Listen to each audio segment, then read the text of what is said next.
Good day and welcome to Social Enterprise Stage. I'm sitting here with Jakob Rukov from Copenhagen, Denmark. He's the starter of Copenhagen, Denmark and a company called Sociale who deals in insects and environmental issues. Sociale is producing juice, and what is Copenhagen, Denmark doing? Copenhagen, Denmark makes insects, crickets. We're an insect farm located in Copenhagen, Denmark, and we do edible insects. And also we spend maybe most of our energy actually on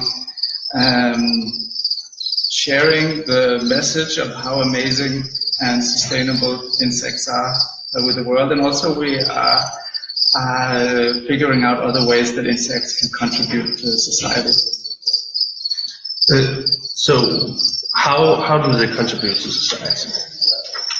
What's interesting with working with insects is that they're a novel phenomenon in our culture. So everyone has equal access to insects. There's no subculture, there's no age group, there's no social class, there's no religion or ethnicity that has a pattern for edible insects.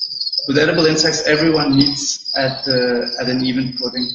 And that means that they are very inclusive, and also that they're a great way to generate equality, create new communities, make people meet in a new way, and invite people into the green movement. So what are the why are they environmentally good for the society? We are facing some pretty severe challenges as to how to produce food enough for everyone on the planet in the future. The way we're doing things now is very challenging, especially when it comes to meat production. It takes 15,000 liters of water to produce a kilo of beef. The single biggest contributor to global warming, that's actually the meat production industry. Crickets, they spend 2,000 times less water than cows do per kilo, and they emit 100 times less carbon dioxide. So they're incredibly sustainable. And so what are you doing with these insects? I guess we have an insect farm in the back. So you grow, or how does this work? Yes, we grow insects. We try to fit insect production into an urban environment. So we're trying to find these alternative ways of producing insects. We, for instance, feed them with spent grain from beer production. So the local microbreweries, they have tons and tons of this grain that they use for the beer production, the barley, basically. And they don't know what to do with it. After they boil the soup on it that you do when you make beer, you boil a soup, then you filter away the liquid, add yeast to the liquid, and that's what becomes beer. But then you have all the barley left over. And right now they're just paying to have it driven away and incinerated. And we are instead making insects out of it. Basically protein that humans can eat. So you have kind of a social, circular economy going also. Very much so. I remember you talked about having different stakeholders you cooperate with, different other small companies. You have a coffee. Yes. Mushrooms and coffee. That's true. So we're lucky enough to be located in a part of Copenhagen where we have many of these small green startups. And we try to collaborate to basically redefine what constitutes a resource. So what's the leftover product from one production, we believe can be a resource in another production. We're working with a company called Beyond Coffee. They collect coffee grounds from organic cafes around town. They mix it with the spores of the oyster mushrooms. And basically they can grow oyster mushrooms out of coffee grounds. So they have them in these huge black bags. When you cut a hole in the bag and light comes in, oyster mushrooms grow out. They can harvest mushrooms from the same bag of coffee grounds 3 to 4 times. And after they're done, then the coffee grounds have been degraded. They're basically turned into oyster mushroom mycelium, like a root system for mushrooms. We can't eat it as humans, but it has lots of protein and it has lots of calcium, so we feed it to the insects. We even collect the manure from the insects and give it to another one of our neighbors, Copenhagen. Who grows tomatoes at the rooftops? Yeah, they build urban gardens around town, and then they make these small green social spaces. And whatever they're growing, hopefully we'll have manure from our crickets. So back to the company. So what do you sell? We sell knowledge. We sell the kind of this new phenomenon, which is edible insects. Also, we have like this very basic product, which is a juice with insects in it. So this is an apple ginger shot, which then also contains in one of these bottles 33 crickets. It's very high in vitamin B12. But also we're kind of trying to figure out what this novel cultural phenomenon can do in our society. That means that we, for instance, we made a course for young people that are psychologically sensitive and are unable to take a regular education. Instead we made a course where they can learn the craft of the future and learn how to build sustainability into their lives, and also get a sense of community around building an insect farm, taking care of an insect farm.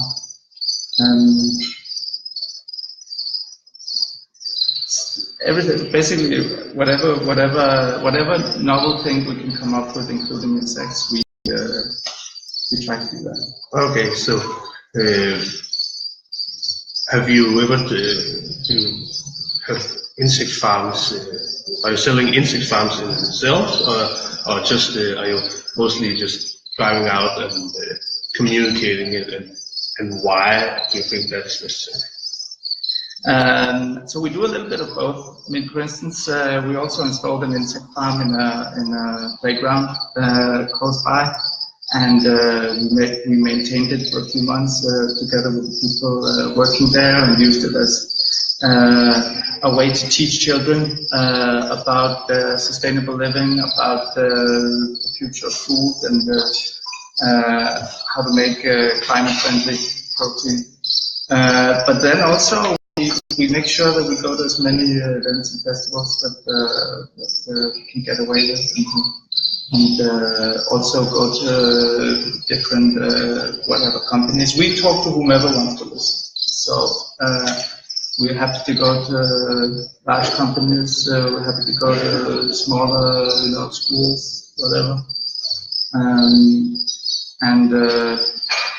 What's interesting about insects is, of course, that they're a novel type of food, but also they're a great way of working with your mindset. For many people, at least in the Western Hemisphere, the idea of eating insects is very new, and it actually challenges some of our most central dogmas in our lives. So one of the first things we learn is what constitutes food and what does not constitute food. What can you eat and what can't you eat? And it's deeply ingrained in us what we can eat. And it has been so since as far back as we can remember. And suddenly we are forced to redefine what food is. And it forces us, it really challenges our mindset, and it forces us to realize that there's more between heaven and earth than you might think, and that things are not as ingrained in stone as you would imagine. So we believe they're a great driver. Not only are they innovative, but they're also a great driver of innovation because they force you to challenge your mindset and think in new ways. So, do they taste good? Yes, they're amazing. They're amazing. They're 70% protein. I mean, they're very healthy. They have more protein than beef or chicken or whatever we're used to eating. So, 70% protein. They have enormous amounts of vitamin B12. Like you get 1,200% of the recommended daily intake if you eat 100 grams of crickets. And they have, because of the high protein content, they have this very distinct umami flavor. So they really give this depth and roundness to whatever they're in. And you said you went to events. Do you go out and serve people insects? So here's a cricket, eat it? Quite often, yeah. I mean, normally we try to do slightly more sophisticated than that, you know. So there's different ways of serving them, and we try to fit whatever level of bravery that people think they have, right? So you can either integrate them in things that you do already. You can do amazing pesto, for instance, with insects, or in a guacamole, they're great as well. Or you can put them, you know, as some kind of to add some crunch to a salad or a soup, and then you have the entire insects all of a sudden. Or you can do baked goods with insects. That's amazing. Often when we do these workshops, we allow people to cook with the insects themselves. That also gives them a familiarity with the product, and it's also again a great way of working with your mindset. So we also give people the option: do they want to grind the insects into flour and do some baked goods, or do they want to put them on top of a panna cotta or something? So can you growing crickets, but which kind of insects can you eat and grow? Quite a few. I mean, there are around 2,000 different known species of insects that are edible, and for sure there are many, many more out there. I mean, there are 10 billion species of insects, so there's enough to choose from. So we like crickets because they're very tasty, and honestly because they're also kind of appealing. Like there's something nice about the way crickets they move about and behave and look. Lots of larvae are very delicious. Wax moth larvae, for instance. They're kind of larvae that in some parts of the world they're considered a pest because they live inside beehives. They have this amazing flavor that tastes a little bit like pork rinds, actually, if you prepare them correctly. So plenty of edible insects out there. And it is easy to start up your own insect farm. Yeah, it's quite easy. It's quite easy, actually. I mean, we hope part of our mission is to somehow be able to transplant what we do here, which is very low tech, into people's private homes or, you know, apartment buildings. And it's a craft. I mean, there are a few basic rules you need to learn, but everyone can learn doing insects. That's also why we think they're so inclusive and why they appeal to all parts of society, because they're new, they awaken our curiosity, and everyone can learn how to do their own insects. It is easy. So, as we can see here in the background, we have insects. You can see a little bit, it's maybe a little difficult, but you have them in boxes, and you have some egg trays, and you can basically store them as high as you want, I guess. So, how is the production compared for the possibility to produce compared to, for example, a pig stall or cows? One reason we think that insects are so amazingly suited for an urban environment is that you truly do need very little space. So you can, when you really get production going, you can produce 3 kilos of crickets per square meter per month. So that's a lot. And that's a lot more than what we're used to with more traditional sources of protein. And that's why we think that insects, they're a great tool to move food production into the cities. We have to get out. I mean, we're living in a world who will soon be 10 billion people on the planet, and more people are moving to the cities. And we want to get out of this pattern where cities are places where you drive food in and you drive garbage out. We have to move the food production into the cities, into where people live, include the people in the production. Also to give a sense of what food is. I mean, what food is the knowledge of what constitutes an ingredient is actually slowly dissipating from society. And by moving food production into the city, not only do we increase food security. I mean, it's a very insecure system having these few major areas of production in rural areas that then produce all of the food to these gigantic urban hubs of people. So that's, I mean, we don't think there's a future in that. We think that we need to move production into the city, at the same time redefine what constitutes basically garbage. Look at it as resources. So instead of just driving it out of the city again, using it in the city to produce our food when all other things, when we can, as long as we can get away with it. Yeah, I guess it's the classic. If you ask a teenager where milk from, he says the supermarket. Yeah, exactly. I mean, it was quite a transition for me. I mean, I'm an old-fashioned lab biologist. I have a PhD in molecular biology.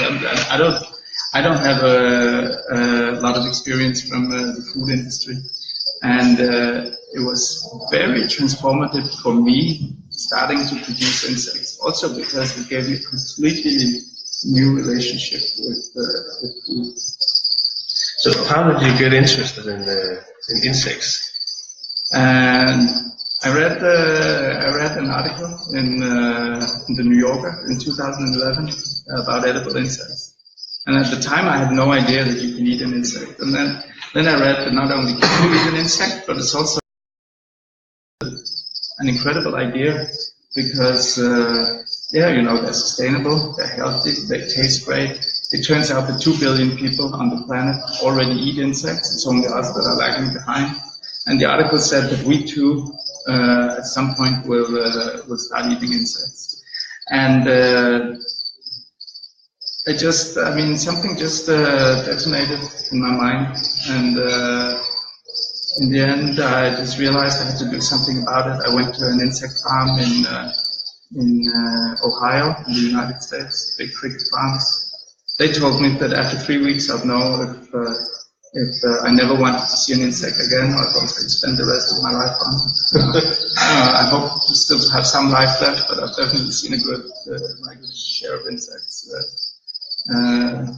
since then. And I think history is proving this article to be true, to come true, that we will be eating insects in the Western Hemisphere within the foreseeable future, to a very wide extent.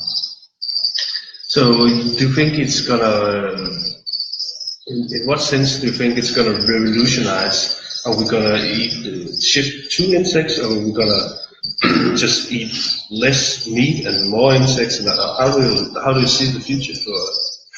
It's a good question. I hope both. I hope the insects can. First of all, I should say that I don't see insects as a one-size-fits-all solution. So there's plenty of alternatives. Like if you're careful, vegetarianism can be an alternative as well, as long as you make sure to get the right nutrients. Algae tastes amazing. Right? Amazing product. I hope that we get a lot more of that in the future. Very high in protein as well, all essential amino acids.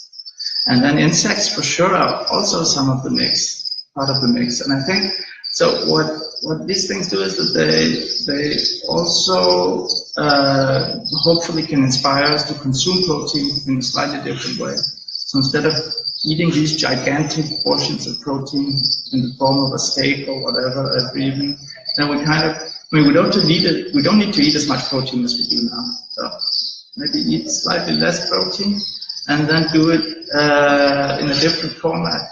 Maybe as I said, there's a few insects as a crunch on a salad. In juice products, we think there's quite a lot of potential in that. Or as I said, like in guacamole or whatever, but like having these smaller portions of insects or another protein source throughout the day instead of these big gigantic batches. So you think everybody's gonna grow and eat insects in the future? Eat them? Yes, I think so. I mean, not everybody, but most people, it's going to become completely natural. I mean, we're already preparing for that because we can see that it's not going to be a novel phenomenon. Well, right? There's going to be an everyday where it's just part of what we do. Right now, I mean, there are more and more products coming out in supermarkets as well, where you have these huge, where it says insect burger, insect snack, insect protein bar in huge letters, right? And it's kind of marketed because there's insects in there.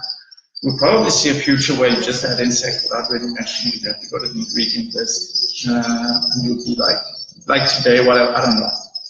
Milk powder, for instance. You go to a supermarket, you look at how many products there's milk powder in, it's more than you would imagine. And it doesn't say milk powder with huge letters on the front. Right? It's probably going to be the same with insects at some point. Not short term, but like maybe mid to long term. That will happen. Cool. I think we pretty much used up our time. If there's anything you want to say to kind of close the interview. So. It's been a pleasure. So thanks for allowing me to be part of the program.